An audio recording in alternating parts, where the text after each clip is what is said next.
The Gods We Make by Carla Blaschka. When he went missing, I thought we'd never find out what happened to Granddad.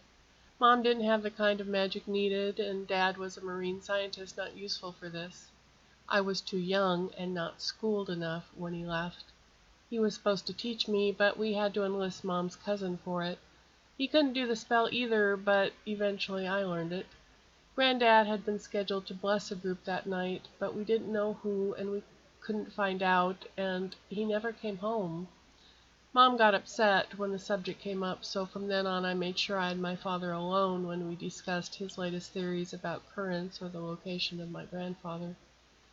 Mom thought he was dead, but I thought he might just be trapped, made to do magic for this mysterious group. He had been getting good results with adding citrus to his spells, was becoming well known for it in fact. Either that or they wanted him to stop doing magic, but death would be more likely in that case, and I wasn't willing to give up. Now that I was old enough, I tried to tap into the cosmic power lines to see if I could get a twinge. Every practitioner of magic had his own signature, as easy to spot and sniff out as a dog's female, but you had to know how, and you had to have the right scent. I'd been repeating some of Granddad's experiments, and I can tell you that key limes aren't easy to juice. They're very small, and a regular lime juicer won't work very well. However, I enlisted my parents this time, and it didn't take long with all three of us working, and less than 10 minutes later we were through. I had to put the recipe together, but by 1 o'clock we had it ready.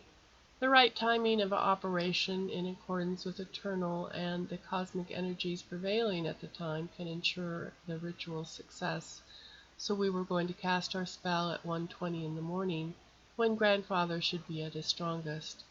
That time had taken years to figure out as well.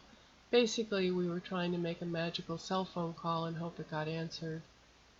In the end, we saved about 30 of the girls. It was as I hoped and feared.